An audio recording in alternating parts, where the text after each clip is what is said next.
Welcome back to Touring the AFC South. I am your host, Mike Patton. And the Philadelphia Eagles travel to. Well, actually, no, let me flip that backwards. Let's see. The Tennessee Titans travel to the Philadelphia Eagles this week. And of course, it is the A.J. Brown Bowl. But of course, I do want to bring someone on that has extensive knowledge of the Philadelphia Eagles, being that he follows that team. And I also wanted to bring on someone that I've really wanted to work with, and that I got to say, he's the most prepared person that I know. He is the most relatable person that I know. And he definitely has his hands in all different things, and he gets it done. I got to say, thank you for coming on, Mr. Eric Wilson. What's going on, man? Man, Mike, that's usually I'm the one giving those types of introductions, brother. But hey, much love to you. Thank you so much for having me. And as I said, when you were shameless plug on my show, The Sports Arena, from the moment we met, I knew there was an energy about you. But just to see all the work you've done with touring the AFC South, all the great interviews that you had, man, you are actually. I keep looking at like, okay, Mike Patton did this. Mike Patton did it. I'm like, man, I got to step my game up, man. So, man, congrats to you. And again, thank you for having me on touring the AFC South. Yes, sir. Yes, sir. When I first met you, now this is another shameless plug for the Black Sports Business Symposium. When I first met you live and in color, I was like, okay, cool. I don't really know. I know you through people, but I haven't really like met you and talked with you. But instantly, I was like, okay, cool. You passing along information. We pointing everything out, trying to help each other out, and I was like, okay, cool. This is a good brother right here. I knew that off top right there. Yes, sir. Same off rip. I mean, you were the one who I'll again, Black Sport Business Symposium. Thank you for the event. But it was Friday. Mike and I are just, walking around trying to go here, go there. And Mike tapped me on my shoulder. He's like, man, I'm heading over to this NFL thing. You coming? I didn't even blink. I was like, yo, let's go. I'm rolling with Mike because Mike just knew where to be and just the interaction that I saw you have with people, man. Truly. It was, for me, getting that opportunity was huge, but to be able to share it with yourself and Danny Thompson and Ray Lynn and Tyree and Rodney and the entire crew, man, it was a blessing. I'm looking forward to next year already. Definitely. I'm just wondering when they're gonna announce where it's gonna be. I'm ready to go ahead, pack up, and go. Yeah, for sure. Same. For sure. But for those that are not familiar with you, can you kind of give them a little bit of what all you do? Since it's a myriad of different things, I want you to talk about all that you do. So, again, I am the co-host, producer, and content creator of the Sports Arena. Website is thesportsarena1.com. I've been doing this for about 7 years now, the Sports Arena. I've been doing the podcast game for probably about 12 to 15 off and on. And along with the show, I credentialed with the NFL, the NBA, the WNBA, Major League Baseball, and I just officially got my credential for the NHL. So, it's not just about going to those sports that I know and love, but it's also about immersing myself into where you don't see a lot of people who look like you and me talking this game and actually having true knowledge of the game. Because, I just found out there's a whole entire group of predominantly Black women who love hockey. And I was like, wait a minute, what? That this is a real thing? And the fact that I live in Florida, think about it like this. It's so crazy. It's like the Tampa Bay Lightning, who are 45 minutes from my house, are the top fan base in one of the hottest states in our country. And it's amazing to see the Amalie Arena just turn out and sell out for these games. And we're not just talking when, the Colorado Avalanche come to town or the Boston Bruins or the Philadelphia Flyers. No, we're talking any team that comes. There is just a mass of people who come to this. So this is going to be truly a new experience for me. I'm going to have to find my Hockey for Dummies book because I'm still trying to learn, the correct terminology as well as learning the last names. Now, luckily, I got a friend who lives in New York who speaks fluent French. So I'm already calling him saying, yo, Jay, how do I properly say this name? Because I'm not trying to mess this up, But it's been amazing to see people that I've worked with elevate themselves to that next level, whether they go on to radio, host their own show, go to TV. The sports arena is just that. It's a platform. It's a platform that, I created along with several others just to be able to give anyone who has got the energy, has got the hustle, who's got the drive to be a part of something that they could then take and say, wow, I really like doing this. I want to do this. How do I get to this level? Because honestly, Mike, it's not that big of a deal. We had the conversation with, shameless plug, the halftime show with Cortland Griffin. And we were like, bro, you need to do your show because the brother is talented. He got some crazy thoughts, but he's talented. And that's my whole thing when I created and put together the sports arena. Yes, I love the fact that I've been around for predominantly the last 7 years, and I've elevated myself every year to a different position. I've never stayed in one spot. It's always been like, okay, I started out podcast, then went to AM radio. From there, I was like, okay, I want to get credentialed with a team. Doesn't matter who the team is. I was blessed to be credentialed with the Orlando Magic in 2019. Out of 41 home games, I was at 38. Just to show them how dedicated I was to a team that I'm not a fan of them, but I'm a fan of basketball, and I just wanted to be in the mix, Something a friend of said to me last night, he said, being in those Zoom calls, being in those media rooms, you are given the same access that others who are at ESPN, the NFL Network, NBC Sports, Fox Sports, you're in the room with them. You're getting that same information just like them. So why are you waiting to put it out? And that really resonated with me. And so now, my goal for 2023 is to take the sports arena to the next level and really begin to now start to take the marketing piece of it, the research and distribution part of it, put it out there to these companies and say, here is why you need to invest with me, my brand, my show, and essentially the sports arena. Right. The man with the plan, definitely, for sure. And I'm hoping that everyone that's listening is going to understand that Eric has a vision. He has the drive, and he has the will to do it as well. And you're blessed to actually be able to listen to him and listen to the plan and listen to the things that he's putting together. But of course, we want to talk about all the things that you're doing, and that's great for everyone to hear that. But of course, we do want to talk about these Philadelphia Eagles. Now, Philadelphia Eagles just whooped up on the Packers. Well, offensively whooped up on the Packers. They're the top team in the NFL, 10-1. How are you feeling about this season so far with your team? So, Mike, let me tell you what I've told everybody this season with regard to the Philadelphia Eagles, my team, my football team, and I'm pretty much everything Philly. I said, be two things for me this year. Be consistent and beat the Cowboys. That's the only two things I want this year from my team. And thus far, that's what they have been. They have been consistent. Now, do they have moments of where we're going to worry and be anxious? Of course, it's football. Any given Sunday, any given Monday, any given Thursday, things happen, We have just been, and when I say we, the fan base, not the team, we, the fan base, have been blessed to know that our team is resilient enough to get the job done. I feel like we have one of the best offensive lines out there, one of the most experienced ones, led by our center, Jason Kelce, who I'm going to tell you right now, the day he retires, Mike, I'm going to be locked in a room crying with like a picture and holding my Jason Kelce Mummers Parade hat. Like, don't go, give me one more, don't go. Lane Johnson is just Lane Johnson. That's a grown man out there. And then you line up Mailata, you line up Dickerson and the rest of those guys, Andre Dillard coming in, to fill in sometimes. It's just great to have that protection. Now, Jalen, as everybody knows, was the question. He was the question mark because we knew what the rest of that team was. But Jalen Hurts was the guy that everybody was kind of figuring, is he going to be able to turn the page?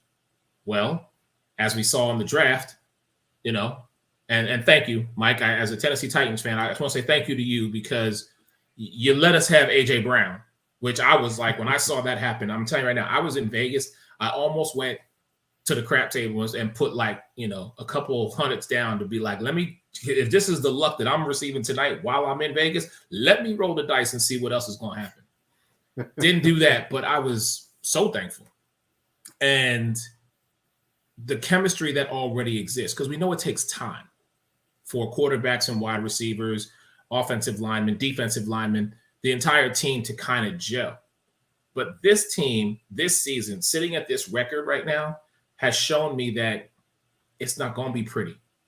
There are going to be games where the team is going to make mistakes. Things are going to go awry. That's just the nature of the beast. But at the end of the day, I've already sent my apology letter in to Jalen Hurts and to Howie Roseman. I'm telling you right now, because I was not a fan of Howie after the whole Doug Peterson situation. But I have since then sent my apology letter. But I'm about this team. I'm always about my team. Ride or die, I bleed green. To be 10-1 though, and to watch each and every week how they're able to either maintain the lead, or in the case of this past week, or no, 2 weeks ago when they faced Indianapolis, come back, I think is answering a lot of the questions of, can Philadelphia get it done? And that answer flat out is simply yes. Okay. All right. Now, you did mention question mark about Jalen Hurts starting the year. Now, of course, everyone had questions after seeing the performance in Tampa Bay to end the season. But, of course, this season, through 11 games, he's thrown for 2,560 yards. That's 7 touchdowns, 3 interceptions, folks. 597 yards running and 8 touchdowns there. Now, at what point did your doubts kind of fade a little bit about Jalen and him taking that next step this season? I can honestly say it was the Cowboys game. Sunday Night Football, playing against Dallas, Dak coming back. We knew what Dallas was. And let me be the first to say, and I've said this numerous times, I am not a Dallas fan, and it's not the organization, it's the fans. I can't stand them. I have 8 Dallas Cowboy fans that I love, honor, and respect, and they know who they are. I'm not going past 10, so I only got 2 more slots. That's it. Okay? Because they irritate me to no end. The fact that I work with 2 of them on a regular basis should tell you how much I have a high tolerance of pain for. But that was really the night I can sit here and say to you that I was like, okay, this young man understands what lay before him. And so I've started, that was the night that I kind of turned the page, if you will, and was like, okay, he's our dude. Now, I'm always going to have questions just because of some of the things that he does. But I have to remind myself, this is really only his second true season. He played 4 games. Then he had a full season last year. Yeah, we got to the playoffs, but I mean, it was just one of those things where I was like, why are we even there? I knew we were going to be one and done. I never shared that with anybody, but in my mind and in my heart, I was like, we're going up against Tom Brady. Come on, man. I mean, and it was down here in Philly. I mean, down here in Tampa Bay. So, it was just one of those. But this year, seeing the progression, seeing the maturity, and watching him be a leader among men. Jalen Hurts is an uncut gem. And I believe this in my whole heart of hearts, and it's not being a biased fan, it's how I feel.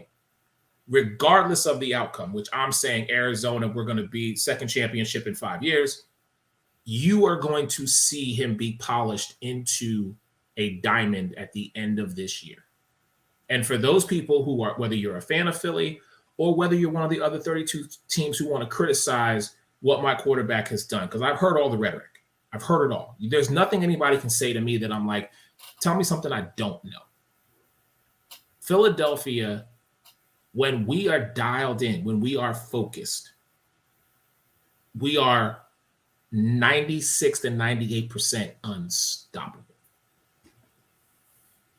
That's a bold statement. Yes, it is. Indeed, that is a bold statement there, sir. There may be some other NFC teams that may have some other thoughts, but we're going to get to that a little later. But let's talk about the offense. You did talk about the offensive line. You talked about the Jalen Hurts. What do you think about the what do you think what are your concerns? I know there's got to be some concerns. There's always a Oh, of concern with course. anything. So with regards to the offense, here's what I'm concerned about. We lost Dallas Goedert. Okay, Jack Stoll is a serviceable backup, and Calcaterra, another young man who I'm excited to see him perform. But again, the depth within each position that we have sometimes can be a little bit of, for me, a little, I get the jitters, if you will. I'm shaking. I'm like, okay, how's this young person going to do? And the perfect example was this past Sunday. We're playing Green Bay, and the man who led the league in interceptions, number 23, CJ Gardner-Johnson, went down. Now, there is no timetable as to when he is going to return. It is not, thank goodness, knock on wood, it is not a season-ending injury. But all of a sudden, I got this young kid Blankenship come in, and I'm like, okay, you second string practice squad, like what's going on? And so there's always that concern, especially with the offense, because listen, between my friend Miles Sanders, Boston Scott, Kenneth Gainwell, the utilization of those running backs we haven't seen this season. And the reason why is simply because Jalen just decided to take off. And I am fortunate to where I've seen running quarterbacks from my team, from Randall Cunningham, Donovan McNabb, Michael Vick, and now Jalen Hurts. All right. So I've seen the running quarterback. It's what concerns me is when you got the first down, okay, why are you trying to get 15 more yards? I get it. It's moving the chains. I understand that. But save some for the postseason, Have them explosive plays or have them 15, 20, 30-yard runs in the postseason. I don't need it during the regular season. Mike, Jalen Hurts ran for 103 yards in the first quarter of Sunday Night Football. 103 yards. And he's the quarterback. So that is one of my big concerns. Again, I've seen the last couple of weeks, I've seen play from our offensive line that has given me, I'm telling you, you don't ever want to be around me during the game because I get nervous ticks, and I'll sit there and I'm telling you, it's like I have ADHD, and I'm just so thrown into everything. But probably my biggest concern offensively is we haven't seen enough of Devontae Smith and A.J. Brown. And I want to see more of our wide receivers. If we're going to focus on the run game, then let's do that. Because you know what carries well and what travels well? A run game and a good defense. But our wide receivers are some top-tier guys.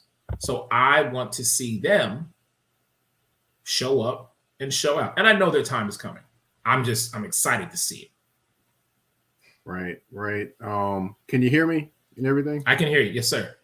Okay, cool. I know I was having a little bit of technical difficulties over here.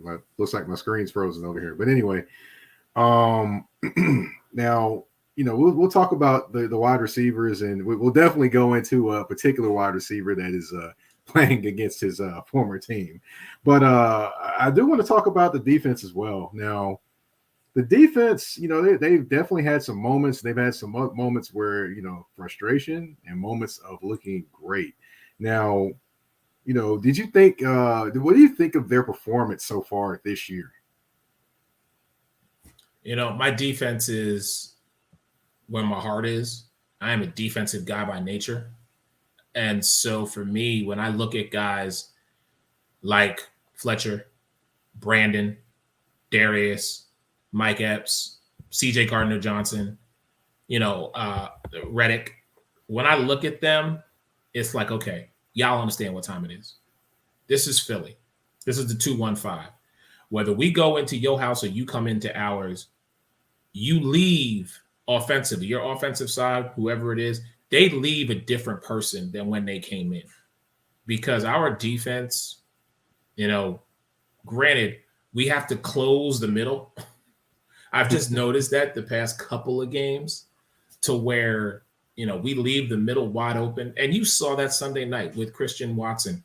When Jordan Love threw Christian Watson that slant route and Watson took it to the house with his speed, I was like, where were you? Hello? Was somebody around? Can somebody get him? That's probably the most when I'm really like amped up is when my defense is on the field. Because I'm trying to go 3-0. And I'm sure as everybody else is. I'm just trying to be like, look, stop him. Why don't you get him? Where are you? Who's covering him? What's going on? Like, I pay more attention to what our defense is and how our defense lines up more so than I do our offense, because I know that, especially when you're playing Darius Slay, he wants to go up against the best. And I get that. And the same thing when we had C.J. Gardner-Johnson. He wants to go up against whoever the premier wide receiver is for the opposition. He wants him. It don't matter, If Hassan Reddick is coming off the edge rush and your right or left tackle doesn't get him, it's over. It's done. And then, of course, you got Fletch and Brandon coming up the middle. Oh, I'm sorry. Let me also remember Javon Hargraves and Ndamukong Suh. Now you got all these big boys. Joseph too. Yes. Now you got all these big boys just coming at you. Mm-hmm. I'm excited for when Jordan Davis gets back. I had the privilege of speaking to him at the NFL draft, and just he was a big old teddy bear, humble guy, but I mean, great guy to talk to. I'm excited for the future of my defense because I know Fletch, Brandon, Javon, they got a couple more years left. But just like I said about Kelsey, Fletcher Cox, he's another one. When he finally retires, I'm just going to be like, I'm going to need a minute. I might take a whole season off because it's just those are my guys, man. Like with Dawkins, like my all-time favorite guy, Brian Dawkins. Real quick, I'll tell you this story. When Brian Dawkins left and went to Denver, I actually, when ESPN was doing their shows from Orlando at the Walt Disney World Resort, I happened to be there the 1 year when Brian Dawkins was there. And so what's so funny was it was him and Jason Witten. And I'll never forget, I got the opportunity to go on stage and, I introduced myself and I said to Brian Dawkins, I said, man, I'm just going to tell you, it was a sad day when you left Philly, man. I wish you nothing but the best, but thank you for all you done for Philly. And I turned and I looked and I said, hi, Jason. And that was it. He's a Cowboy. You know what I'm saying? But it's, you get invested. As a fan, you get invested. And I always have to separate myself when I'm in the press box and when I'm covering these games. I got to separate myself, which is why I can cover 31 other teams. Well, 30, actually. Covering Philly, something that I still haven't done, and I'm waiting. Actually, I take that back. I did it one time. They were down here in Miami, and I covered that game. And that was difficult because the fan in you comes out, and you have to remember where you're at. That's why I learned a long time ago from a really good friend of mine, a brother of mine. He told me, he said, always know your audience.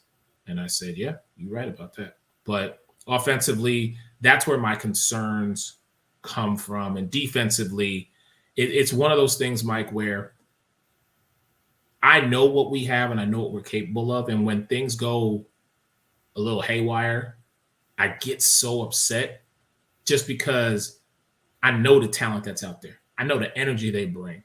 And most importantly, I know the heart they have. Gotcha. Yeah. Now, you did talk about Darius Slay. He definitely has stepped up his game. He's had a few spots where you're just a little bit worried. But other than that, he stepped up his game and he's played well. What are you expecting him to kind of take it to even another level? Or do you feel like he's playing at the level you need him to play at to be a championship defense? Right now, and again, we're 11 games into the season, 12 weeks, they're going into week 13. I like the consistency of him. But again, I want everybody to get turned up, as we say, come January. We're going into December, and the rubber's meeting the road. This is the time that if teams start to get hot, they're going to ride it into the playoffs. Well, here's the thing. Philly's been like this the entire season with that minor hiccup that we had against a divisional opponent in the Washington Commanders. And so for me, I'm like, look, we are facing your Tennessee Titans this week. Let's see how that goes, because I know Derrick Henry is mad after what happened against Cincinnati. A.J. Brown's going to try and do something special because, as you called it, it's the A.J. Brown Bowl. But again, I just want Philly to be Philly. Be consistent. Mm-hmm. Do what you need to do. Get those plays, and let's make this a game. Ultimately, I want a W, but I'm not there. All I can do as a fan is sit, hope, wish, pray, have all my lucky charms around me, order my wings, and be like, okay, let's go. Right. Yeah, that's all you can do. I definitely get that. Now, of course, you mentioned him, and I'm going to kind of dive into that and expound on that a little bit more. Derrick Henry didn't even get 40 yards against the Cincinnati Bengals. Now, the Cincinnati Bengals did stack the line of scrimmage the entire game. That is a known fact. If you watch the All 22, which I do, you definitely can see that. But in this game against the Philadelphia Eagles, we're going to Philly. It's going to be a daytime game, which I'm pretty sure that all Titans fans are very happy about because it could be a very cold game there. So, in this game, I expect them to run angry, but I wonder, what is Philly going to do? Is Philly going to try to mimic the Bengals and stack the line of scrimmage, or are they just going? Do you think they're going to kind of just play their base and work their way into different things as the game goes on? Well, we're going to have to recap that conversation after the first 15 plays, because as I know, the first 15 plays are scripted because you want to see what the opposition's going to give you. So I know that there is going to be moments of, okay, are we going to utilize him, referring to King Henry, as a true power back, north and south kind of guy? Or are we going to have the offensive line shift, have Tannehill throw him a quick, just a real quick pass, and then have him get that motor running?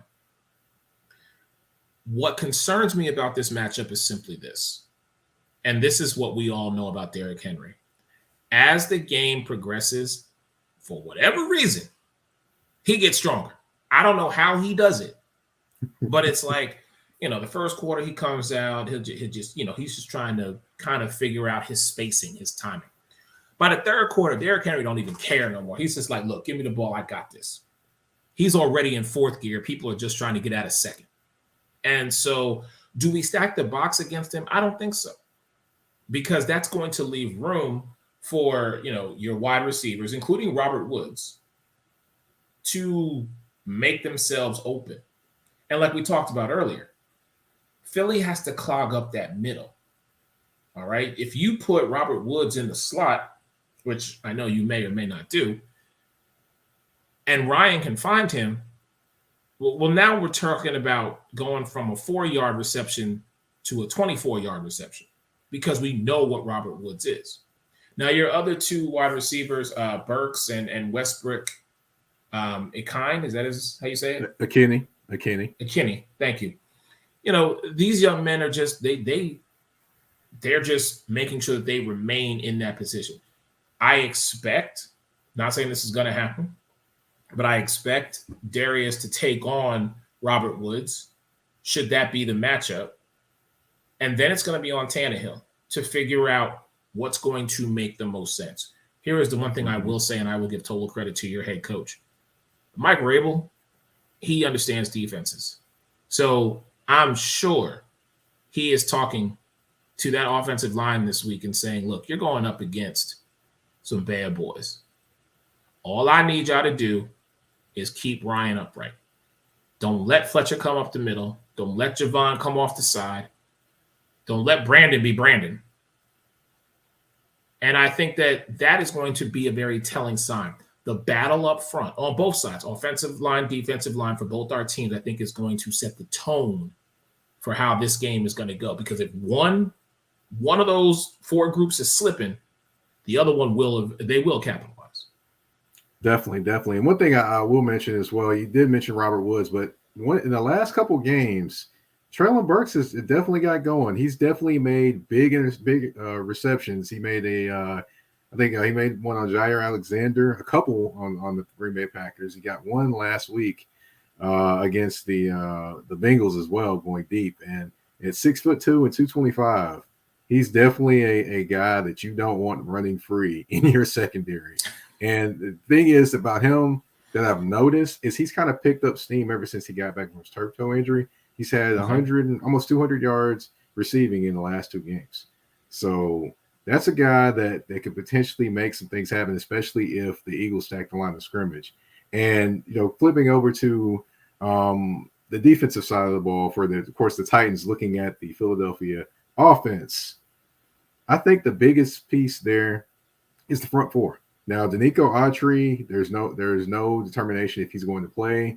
I think he's the most important piece there in the front line, because you saw obviously when he wasn't there, Jeffrey Simmons wasn't quite the same either.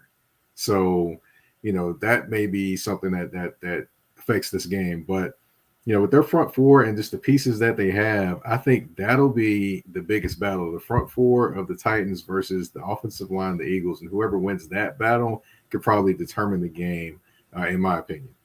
Oh yeah, definitely. There's no doubt about it. But as we both know, because you called it the AJ Brown Bowl, I fully expect AJ to do something, to go off in some way. Now, I'm going to say this, and if it comes to fruition, you can say you heard it here first. If him and Jalen go back to that Pittsburgh matchup and try to run them plays again, boy, he's going to make sure he sticks it to y'all. I have nothing against Tennessee. Personal feelings aside, I feel like, and I've said this before, and I've even said it to you, I do feel like your team has been, for the most part of that season in the beginning, I think one-dimensional, because we knew it was going to run through Derek. But like you said, the emergence of these wide receivers and Tannehill remaining upright is going to be, we can't afford that to happen. The same way y'all can't afford AJ to just go off on y'all. So Right. Now, I will say that another guy I did forget to mention is Chega Kwanko, which is a rookie tight end from Maryland. He's another guy that potentially could make some plays, but, of course, they haven't made plays on the grand scale of things. So, in terms of a whole season, but there are a couple people that can actually make some plays there. Of course, it's going to be interesting. AJ Brown, again, it's the AJ Brown Bowl. He's probably going to fulfill a whole lot of energy. Now, this past game, he looked like, he busted blood vessel in his eye, and he said he'd lost 7 pounds because he was sick during the week. But I'm pretty sure he's going to be good and rested and ready for this game. And I'm pretty sure he saw the tape of last week of T. Higgins torching the Titans secondary. So, being that you saw the tape, he's probably saw the tape, and being that the Titans secondary isn't exactly the greatest, is it out of the realm of possibility for him to go for 150 to 175 yards receiving in this game? No. Mm-mm. You know what it is, Mike? It's one of those things where the analogy that we like to use is I'll take one from back in the day.